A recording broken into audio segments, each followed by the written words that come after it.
She had no family, no money, and no plan, until a lawyer showed up with a set of old keys and a deed nobody wanted, to a boarded-up church on a dead-end road in a town that had already forgotten it existed. Cora Lanigan stood outside the boarded-up church on County Road 9 with her duffel bag and $43 in her checking account, staring at a building nobody had entered in 20 years. The duffel sat at her feet on the cracked gravel. Black nylon, broken zipper on the front pocket. Everything she owned packed inside. 2 changes of clothes, a phone charger, a toothbrush, a photograph of a woman she'd never met tucked into the lining so it wouldn't bend. Her fingers found the tarnished brass key on its frayed white cotton string around her neck. She pressed it against her collarbone through the faded olive-green canvas jacket, the way she always did when she was standing somewhere she didn't belong. Which was everywhere lately. 3 weeks out of the foster system, 18 years old, $43 on a prepaid debit card that the state of West Virginia had handed her, along with a pamphlet about workforce readiness and a handshake from a caseworker who couldn't remember her last name. That was the send-off. That was the whole ceremony for aging out of a system that had moved her 11 times in 14 years. She didn't know what the brass key opened. She'd had it as long as she could remember, before the first foster home, before the group facility in Beckley, before any of it. A key to a house she hadn't lived in since she was small enough that the memory was just a feeling. Warm floors, a voice humming something low, the smell of bread. She couldn't even be sure those fragments were real. Then the lawyer showed up. His name was Harlan, county probate.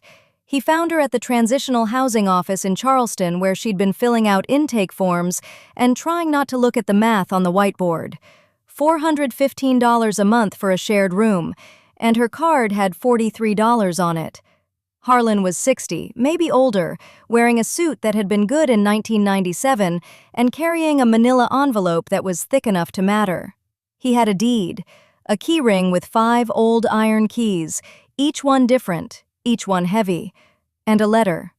A woman named Margaret Lanigan, Cora's great-aunt, someone Cora had never heard of, not once, not from any caseworker or foster parent or file, had died in 2003, 20 years ago.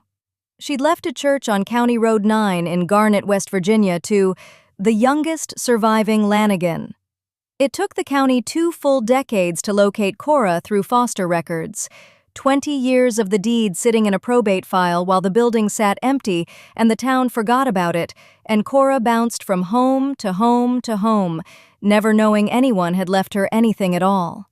"It's yours," Harlan said. "Free and clear, no liens, no tax debt."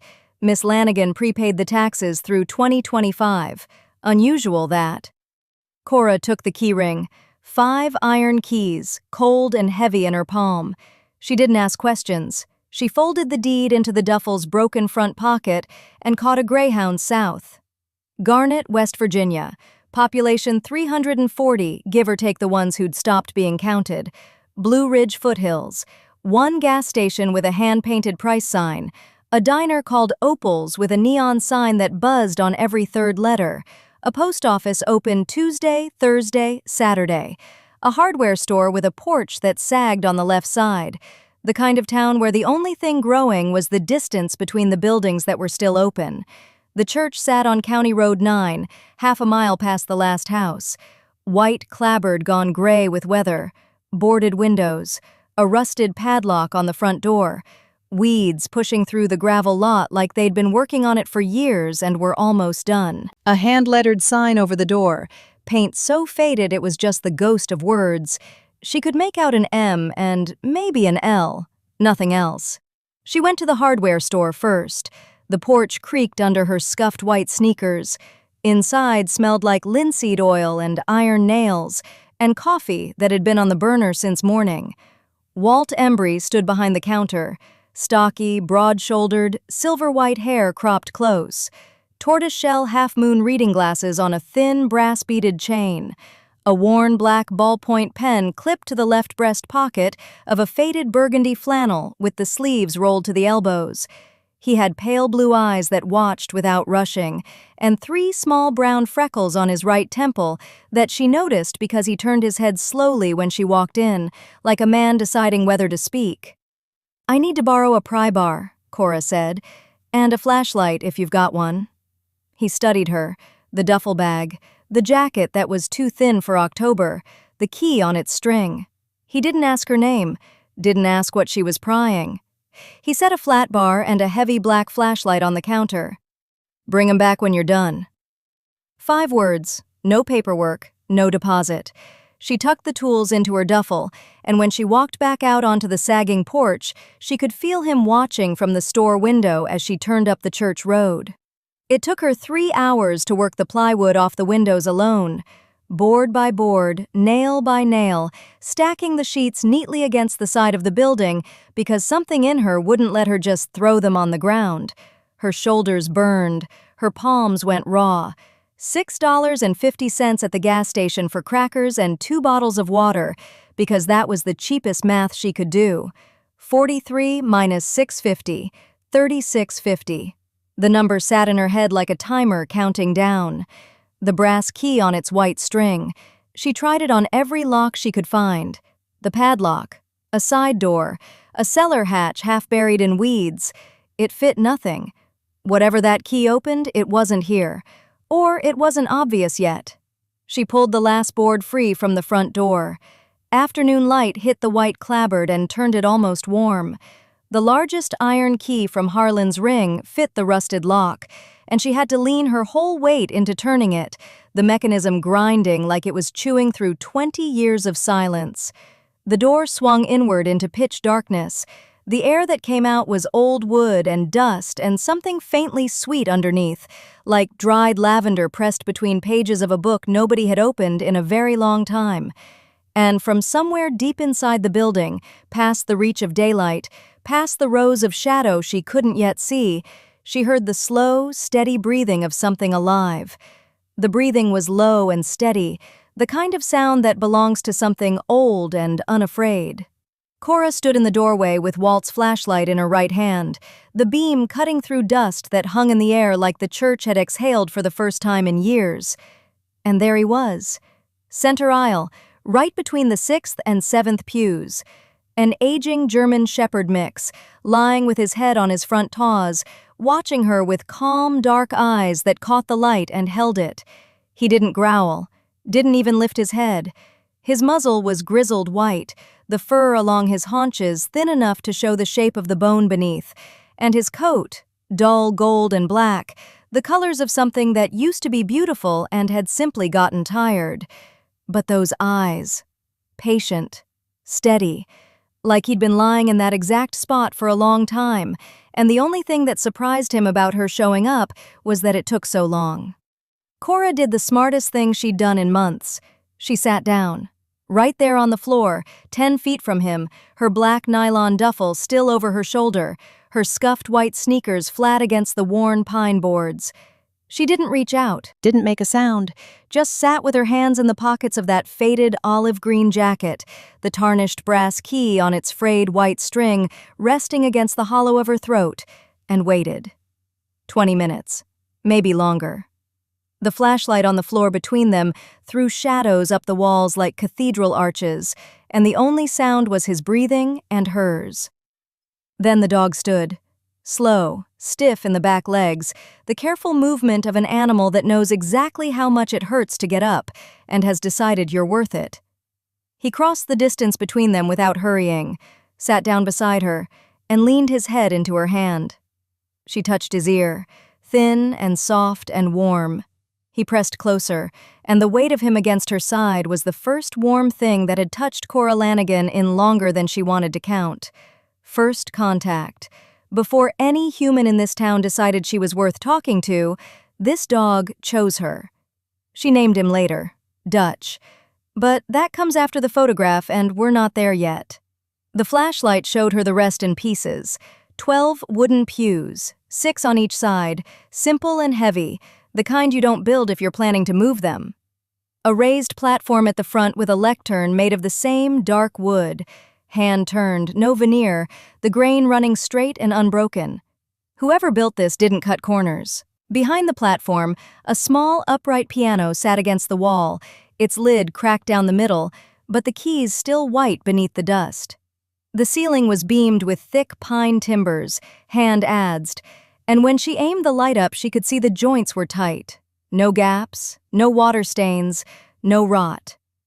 Someone built this place to outlast them. A hallway ran off the back left of the sanctuary, and Cora followed it with Dutch padding behind her, his nails clicking on the boards. A small kitchen, hand-pump sink mounted to a wooden counter, a gas stove, white enamel, 4 burners, the kind they stopped making in the 70s. A single window above the sink, so caked with grime it let in nothing. Cabinets with ceramic knobs. A tin canister set on the counter. Flour, sugar, coffee, tea, all empty, all clean. Dust on everything. But the bones were good. She could feel it the way you feel a house that was loved. The floor didn't give. The walls didn't bow. The cold was just cold, not damp. No mold, no rot in the beams. And the stove still had gas. She figured it out later. The county had been billing Margot's estate $11 a month for 20 years, and nobody had ever thought to shut it off. 264 months of gas service to a church nobody attended, billed to a dead woman's account that somehow never ran dry. Bureaucracy, doing the Lord's work for once. Cora turned the front left burner knob. Nothing. Turned it again, held it, and on the second try, the gas caught with a soft blue pop that filled the kitchen with the smell of a flame finding its purpose. She stood there for a full 10 seconds just watching it burn. Then she found a dented aluminum pot in the cabinet under the counter, pumped the sink handle until water coughed out brown, then clear, and set it on the flame. Hot water. The first she'd made for herself in a place that was hers. Dutch lay down in the kitchen doorway and watched. Back in the sanctuary, she went to the lectern. Behind it, tucked against the platform railing, sat a wooden collection box. Simple pine, handmade like everything else in here, with a sliding lid held shut by a small brass latch. She expected coins, maybe old bills, maybe nothing. Inside were index cards, a stack of them, maybe 60 or 70, held together with a brittle rubber band that snapped when she touched it. Each card was written in the same careful cursive, small, precise, the handwriting of someone who believed penmanship was a form of respect. Elwood Pruitt, March 1971, $200 furnace. Della Hicks, November 1974, $340 hospital. Roy Embry, June 1968, $120 truck repair. Card after card after card, names she didn't know, dates that stretched back decades, dollar amounts that were small enough to be real and large enough to matter. 100 here, 300 there, $50 for seed corn, $80 for a bus ticket to Roanoke. This was not a collection box. This was a ledger, a record of every dollar Margot Hollis had given away, written down not for credit, but for memory. For proof that it happened, that someone kept count. Have you ever held something in your hands that proved someone was keeping score of kindness when nobody was watching? That someone sat down with an index card and a pen and wrote a name and a number, not because anyone would ever check, but because the act of writing it down made it sacred?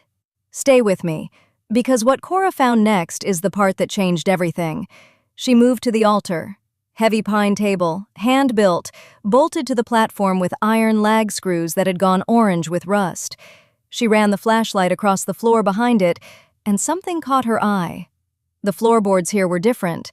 Shorter planks, fitted tightly together, cut with a precision that didn't match the rest of the sanctuary floor.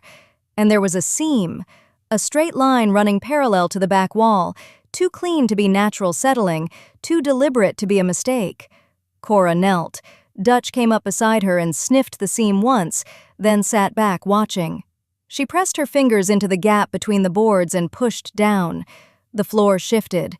Not much, a quarter inch, maybe less, but enough. Enough to let the air through. And the air rising up from whatever space lay beneath her smelled of cedar and paper and something like linseed oil. She pulled, both hands flat against the pine, fingers hooked into that seam, and the boards came up with a groan that sounded like the building had been holding its breath for 20 years.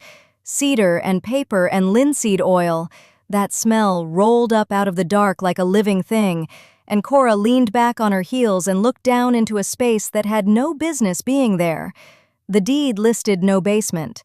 She knew that because she'd read it 4 times in the county clerk's office, sitting on a plastic chair with her black nylon duffel between her feet, the broken zipper on the front pocket catching the fluorescent light. No basement, no subgrade structures, 1-story wood-frame church on a stone foundation, period. And yet, wooden stairs, rough-cut, hand-built, descending into a poured concrete room that the pull-chain bulb at the bottom, which still worked, God knows how, revealed to be roughly 15 by 20 feet. Dry, cool. The kind of cool that means the concrete was done right and the water table was respected. Cora stood at the top of those stairs for a long moment, the tarnished brass key on its frayed white cotton string resting against her collarbone, and then she went down. Dutch stayed at the top. He lowered himself onto his haunches, his grizzled muzzle resting on his front paws, his calm, dark eyes watching her descend. Patient, like he'd been waiting for someone to find those stairs and had simply run out of ways to tell them. 3 walls of shelves, a wooden desk and a single, straight-backed chair, a filing cabinet, 2 drawers, olive drab, the kind you see in post offices that are only open 3 days a week. And on every shelf, covering every available inch, composition notebooks. Dozens of them. Black and white marbled covers, the cheap kind you buy at a drugstore for $1.29. Each one labeled on the front in careful cursive, the same handwriting as the index cards upstairs. 1958, 1959, 1960, all the way through 2002. 44 years of records, sitting in a room that didn't exist on any document the county had ever filed. Cora pulled the first one off the shelf. 1958. She opened it. And here's where I need you to understand something. Because what was written in that notebook wasn't a diary. It wasn't devotional thoughts or sermon notes or the ramblings of a lonely woman in a church nobody attended. It was an operation. Margaret Lanigan.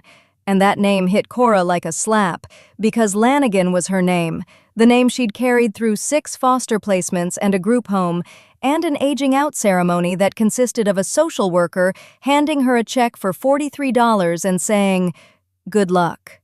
Margaret Lanigan had been running a 1-woman mutual aid network out of this church for nearly half a century, and she had written down everything. Every furnace she paid to have fixed, every grocery bill she covered at Halloran's Market, the amounts listed to the penny, $47.83, $112.06, $23.41. Every medical debt she settled with a money order mailed from the next town over so no one could trace it back. Every family she took in during the worst winters, how many nights they stayed, what they ate, what they needed when they left. Names, dates, dollar amounts, circumstances described in 2 or 3 precise sentences. Raymond Oakes, January 14, 1961. Furnace dead, wife 8 months along, temperature at 9 degrees. Paid Burl Heating $340 for new unit, installed same day. Did not tell him. Did not tell him. That phrase appeared over and over. Did not tell her, did not tell them. Did not leave a name. Cora read for hours. She sat in that straight-backed chair at that wooden desk in a room the county didn't know about, and she turned pages until her fingers were gray with old graphite and dust. The composition notebooks stacked up beside her elbow. 1958, 1959, 1960, 1961. And the picture that emerged was so precise and so relentless that it stopped feeling like generosity and started feeling like engineering. Margaret hadn't held services. She'd never preached a sermon in this building. The church was a front, a cover story, a reason to own a building with a kitchen and spare rooms, and a door that was never locked. She held people. That was the whole ministry. She held people, and she wrote it down, and she never once put her name on any of it where anyone could see. Dutch shifted at the top of the stairs. His stiff back legs adjusted. His eyes never left her. Sometime after midnight, Cora's phone said 1:47 a.m., and her checking account still said $43, and she hadn't eaten since the ham and cheese crackers at the gas station 14 hours ago. She stood up from the desk and went to the filing cabinet. The top drawer stuck, then gave. Manila folders, each one tabbed with a label in that same careful cursive. She flipped through them. Most were financial. Receipts, money order stubs, hardware store invoices. But near the back, her fingers stopped on a tab that read, Property, Pressler Offer 1998. Inside, a typed letter on heavy cream stock, Pressler Development LLC, an offer of $185,000 for the church lot and surrounding 2 acres. The language was polite the way a foreclosure notice is polite. We believe this represents a generous valuation. We trust you will find our terms favorable. Behind the typed letter, a single sheet of notebook paper. Margaret's handwriting, a response she had written and never mailed. 7 sentences. The last one read, The answer is no, and it will remain no. This ground holds more than a building. It holds receipts. 25 years. The Presslers had wanted this land for 25 damn years. Cora folded the notebook paper carefully and put it back in the folder. She closed the filing cabinet. She climbed the stairs. Dutch rose stiffly to meet her, and she put her hand on his broad, grizzled head and stood in the dark church and breathed. She slept on the pew again. 3 hours, maybe 4. Dawn came gray through the windows. A truck engine outside. Cora sat up. Through the glass, she saw a mud-brown Ford pull into the gravel and stop. A stocky man in a faded burgundy flannel shirt stepped out. Silver-white hair cropped close, tortoiseshell half-moon glasses on a brass-beaded chain around his neck, a worn black ballpoint pen clipped to his breast pocket. He set a thermos and a paper bag on the porch railing. He turned to leave. Cora opened the door. You knew her. Walt Embry paused. His pale blue eyes found hers through those half-moon glasses. A red cotton bandana folded neatly in his left back pocket. Hands at his sides like a man deciding how much truth the morning could hold. Everybody knew Margaret. Most of them just didn't know what she was doing. He left without another word. The coffee was still hot. The ham biscuits were wrapped in wax paper. Cora ate standing on the porch with Dutch at her feet, and she was still holding the second biscuit when the silver SUV pulled into the gravel lot. Dale Pressler stepped out. Tall, lean, charcoal gray wool blazer over a crisp white open-collar shirt, a slim black leather portfolio tucked under his left arm, and a smile that looked like it had never once failed him. Dale Pressler walks up the gravel path with his portfolio and his easy smile and extends his hand to Cora like he's doing her a favor just by showing up. She meets him on the porch, doesn't take the hand, just stands there with her shoulders drawn in, hands shoved in the pockets of that faded olive-green jacket, the tarnished brass key on its frayed white string, catching a sliver of morning light against her gray t-shirt. Dutch is lying across the threshold behind her, watching with those calm, dark eyes, and he doesn't move either. Dale lets the hand drop like it was never offered. Smooth, not a beat of awkwardness. He adjusts the slim black leather portfolio under his left arm and tilts his head with the kind of warmth you'd expect from a man handing you a sweepstakes check. That faint birthmark on the right side of his chin catches the light when he smiles, and the smile is good. The smile is really, really good. Miss Lanigan. Dale Pressler, Pressler Development. I'm sure you've got a lot on your plate right now, so I'll keep this simple. He keeps it simple. That's the dangerous part. He knows about the bequest. He knows about the tax lien history on the property. He knows the roof estimate, $60,000 minimum, because he's already had someone drive by and eyeball it. He knows Cora aged out of foster care 6 weeks ago. He knows she has no income, no cosigner, no credit history, no family anyone can find. He's done his homework, the way a surgeon preps for an amputation. Thorough, calm, nothing personal. And the offer lands like a velvet hammer. $220,000, cash, clean closing in 10 days. His lawyer handles everything. Cora walks away with more money than she's ever seen. More money than she could earn in 5 years waiting tables, and the building gets renovated into something useful for the community. Everybody wins. "I'm not trying to take anything from you," he says, and his voice is so gentle it almost sounds true. "I'm trying to give you a way out. You're 18 years old with no income and a building that needs $60,000 in repairs. Let me help." That brushed silver watch gleams on his left wrist. His charcoal blazer doesn't have a single wrinkle. He stands on that sagging porch like he owns it already, and the thing that makes your stomach tighten is that the offer makes sense. By every rational measure on earth, Cora should take it. You know it? I know it. Dale knows it. Cora's pale gray-green eyes don't waver. Her hands stay in her pockets. The scatter of freckles across her nose and cheeks is the only color in her face. The church is not for sale. 5 words, flat as the gravel under his polished black Oxfords.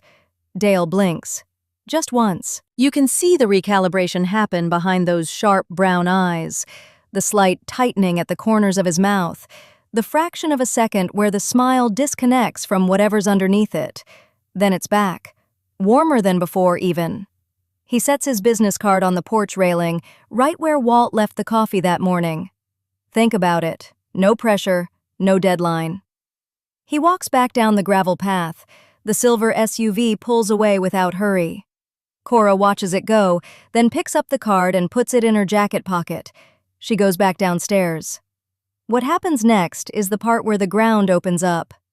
Cora sits at Margaret Aldersea's desk with the stack of composition notebooks and a single sheet of lined paper she tore from the back of one.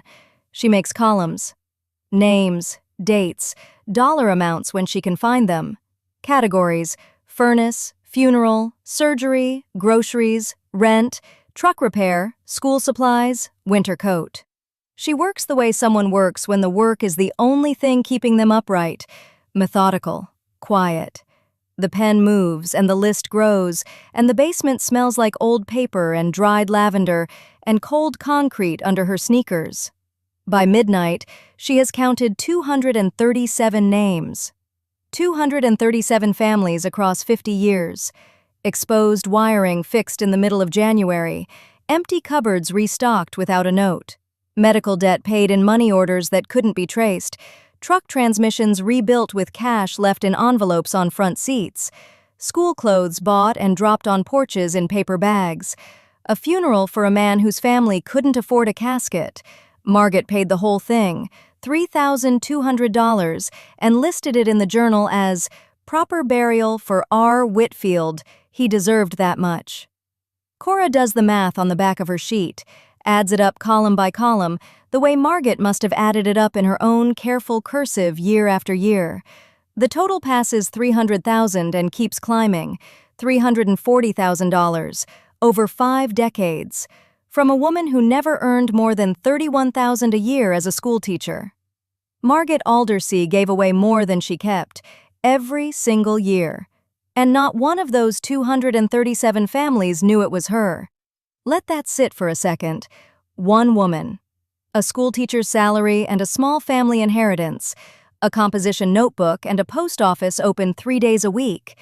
She held an entire town together with money orders and silence, and the town never even noticed the hands holding it. Now it's 2 a.m. Dutch is asleep upstairs, his grizzled muzzle tucked against his paws. The church is silent except for the furnace ticking and the faint creak of old wood settling. Cora sits at Margaret's desk with $31.75 to her name. Yesterday, she spent $4.75 on gas station food, a pack of crackers and a bottle of water, and a bruised banana she talked herself into because she needed the potassium. $31.75. No income. No job prospects in Garnet. A roof that needs $60,000.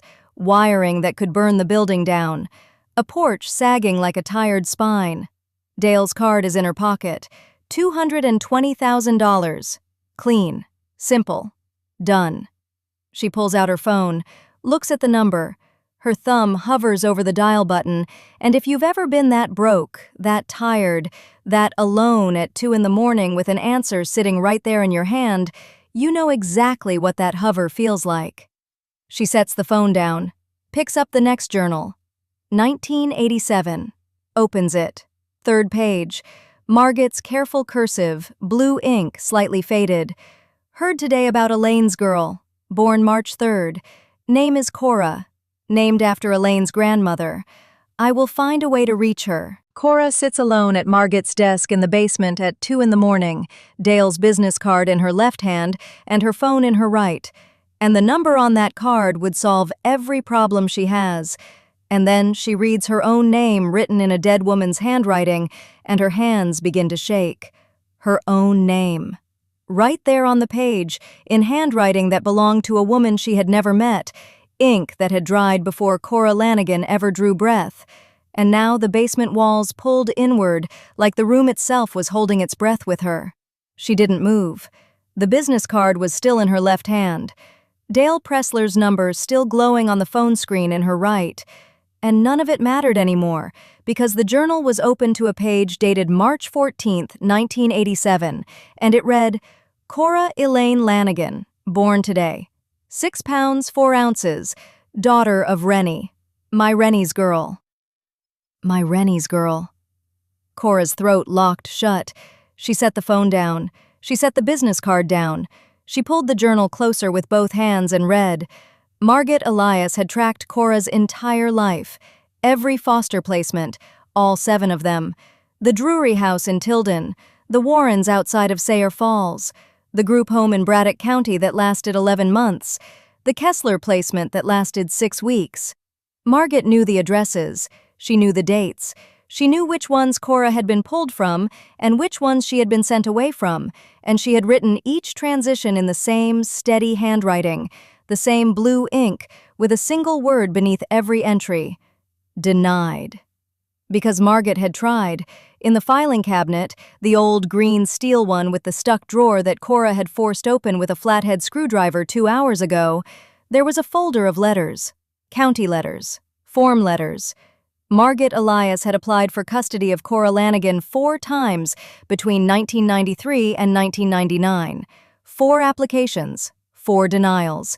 Applicant age 71, no spouse, rural address, no suitable school within 15 miles. Applicant age 73, same grounds. Applicant age 75, same grounds. Applicant age 77, same grounds. Same rubber-stamped rejection. Same form letter that didn't even bother to spell Margaret's last name correctly on the 3rd attempt. 4 times this woman walked into a county office and said, I want this child. 4 times they told her she wasn't enough, and she kept every letter, filed them in order, dated them in the margin with a pencil. Cora pressed the heel of her hand against her eyes until the pressure steadied her. Because there was more. Behind the denial letters, a second folder. This one labeled in block capitals, Cora. Inside, 15 birthday cards, one for every year from 1988 to 2002, each one addressed in Margaret's handwriting to a foster home Cora had already left by the time it would have arrived. Each one with a $20 bill tucked inside, each one returned to sender. 15 envelopes in a row, still sealed, stamps postmarked across 15 years of trying, and every single one had come back. Nobody forwarded them. Nobody told Margaret where Cora had gone. The system just bounced them like bad checks, and Margaret just kept mailing them, and the cards just kept coming home to this basement, and she filed them in order, and she never stopped. 15 cards, $300 that never reached the girl they were meant for. And Margaret kept them all anyway, as if one day that girl might walk down those basement stairs and find them herself. Have you ever held something in your hands that proved someone loved you before you even knew you needed it? Cora held 15 of them, and beneath the cards, 16 United States savings bonds, one purchased per year from 1987 to 2002, each in the amount of $500, each made out to Cora Elaine Lanigan. Total face value, $8,000. A retired 4th-grade teacher buying $500 bonds on a teacher's salary every single year for a child the county would not let her raise. Matured value, with 30-plus years of interest, $52,341. Cora stared at the bonds, pale gray-green eyes not blinking, the tarnished brass key on its frayed white string pressing against her collarbone as she leaned forward over the desk. She had $31.75 in her checking account. She held $52,341 in her hands. The number didn't feel real. It felt like someone else's life printed on government paper with her name on it. Dutch shifted at the foot of the stairs. His grizzled muzzle settled back onto his paws. He watched her with those calm, dark eyes like he'd been waiting for this exact moment since before she arrived. Footsteps on the floor above.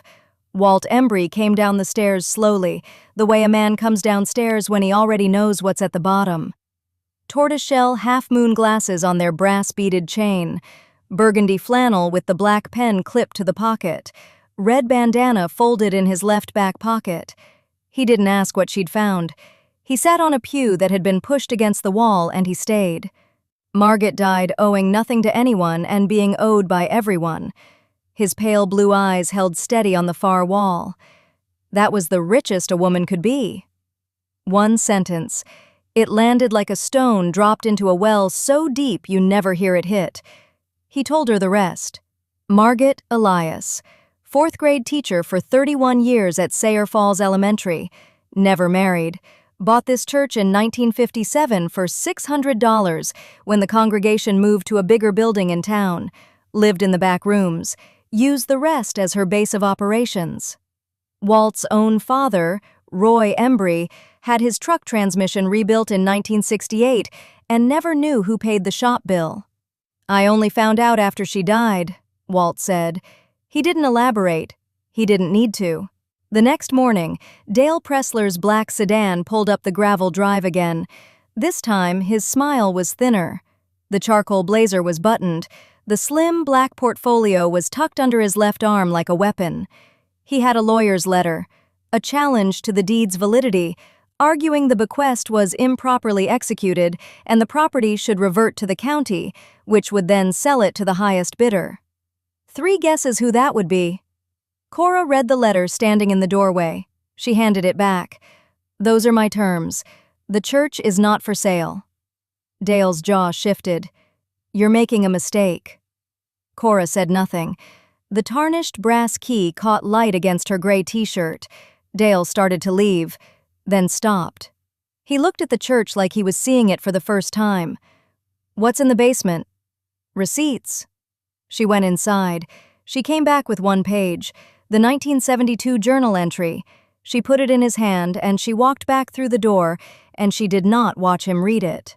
Dale Pressler sat on the church steps with the filing cabinet folder open on his knees, and he was not smiling anymore, because the 3rd name on Margot's 1972 list read Gerald Pressler, roof repair, $450, would not accept if he knew it was from me, and Gerald Pressler was Dale's father.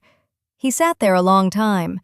Dale Pressler, charcoal blazer creased against the stone steps, that slim black leather portfolio forgotten beside him, the folder open across his knees like something that had bitten him. Gerald Pressler, roof repair, $450, would not accept if he knew it was from me. His father's name in a dead woman's handwriting, listed alongside the quiet confession that she had to hide her own generosity because Gerald Pressler was too proud to take help from anyone. And Dale, who had filed motions, Dale who had smiled his way through every conversation like he was doing Cora a favor by trying to take her home. Dale just sat there with his mouth slightly open and his brushed silver wristwatch catching the last of the evening light. He didn't say a word to Cora, didn't say a word to anyone. After maybe 10 minutes, he closed the folder, stood up, brushed the dust off his navy slacks with one hand, tucked the portfolio under his left arm, and walked to his car. The engine turned over. The headlights swept across the gravel. He was gone. And look, I'm not going to tell you he became a good man in that moment. People don't work like that. A guy who spent weeks trying to pry a condemned church out of the hands of an 18-year-old girl with $31.75 doesn't just evaporate his own nature because he read his daddy's name in a ledger. But something cracked. Something shifted behind those sharp brown eyes, and whatever he saw in that folder, He couldn't unsee it. 2 days later, a flatbed pulled into the church parking lot at 6 in the morning. Nobody driving it knocked on the door. Nobody left a delivery slip. Just a full load of rough-cut lumber. Pine boards, 2x6s, a stack of plywood sheeting, unstrapped and left on the gravel like it had grown there overnight. Walt Embry happened to be driving past on his way to the hardware store, and he saw the truck pulling away. White cab, green logo on the door. Pressler Development. He didn't mention it to Cora. She found the lumber that afternoon, standing in the parking lot with her hands shoved into the pockets of that faded olive-green canvas jacket, her dark auburn hair tucked behind her ears, the tarnished brass key on its frayed white string shifting against her collarbone. She stood there looking at it for a long time. Then she touched one of the boards, ran her palm along the grain the way you'd touch something you weren't sure was real. She knew. Now here's where the math gets sharp, and I need you to pay attention because this is the part that costs something. The county probate hearing was held on a Tuesday in a courtroom that smelled like floor wax and old radiator heat. Harlan, the lawyer Walt had called in, a quiet man with reading glasses and a voice like gravel wrapped in flannel, laid out Cora's options on a single sheet of legal paper. 3 paths, 3 futures. Option 1, cash the savings bonds, all 16 of them, $52,341. Take the money and walk away, start over, anywhere.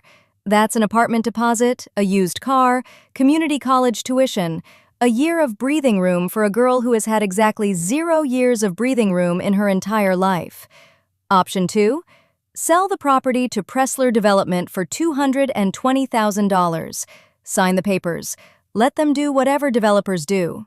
Gut it, flip it, turn it into luxury storage units or a boutique coffee roastery or whatever the hell people with money think small towns need. $220,000. Cora could disappear into a life that didn't hurt.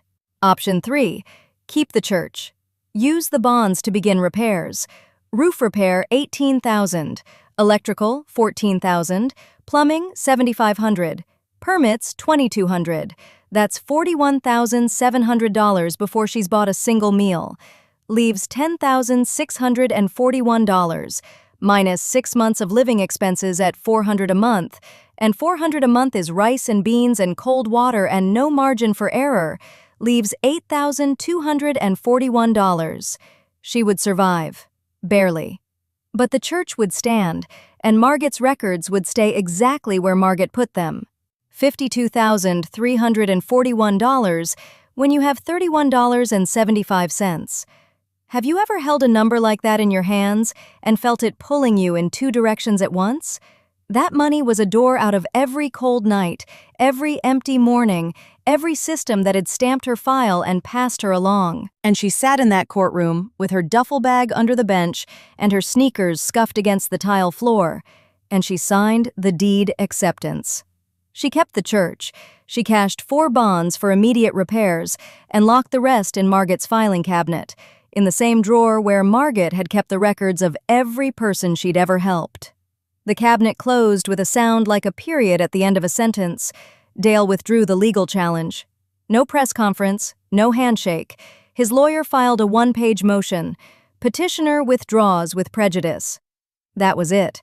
Walt told Cora about it the next day, leaning against the doorframe with his tortoiseshell reading glasses pushed up on his forehead and his worn black ballpoint pen clipped to his burgundy flannel.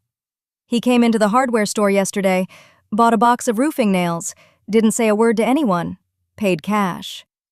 A box of roofing nails. That was Dale Pressler's redemption. Not a speech, not an apology, a box of nails and the quiet understanding that some debts don't have a payment plan. Then the people started coming. An elderly woman first, carrying a casserole dish covered in foil with a note taped to the top. "Welcome home, Margot's girl."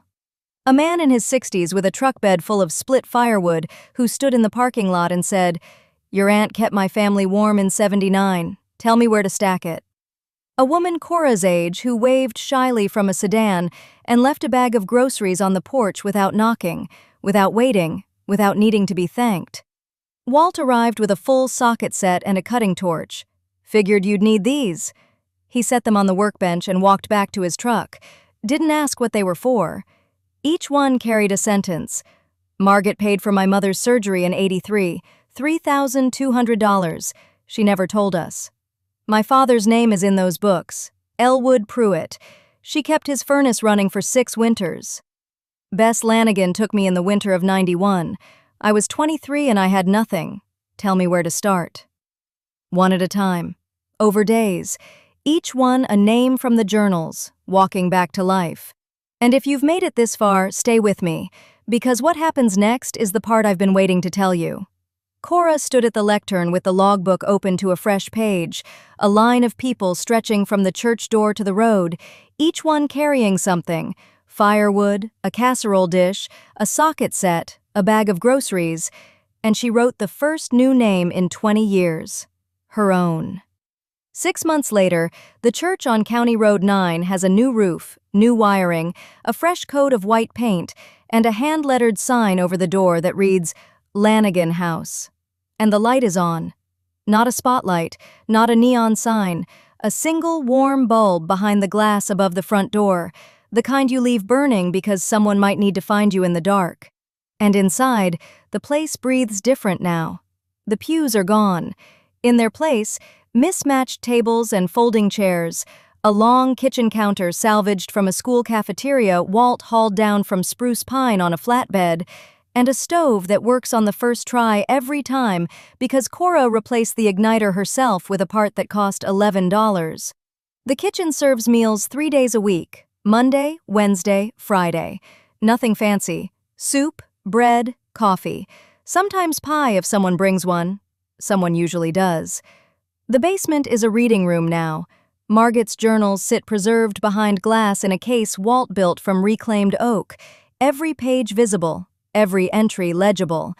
And next to the case, on a plain wooden desk, a new logbook sits open. Black hardcover, unlined pages. Cora writes in it every night.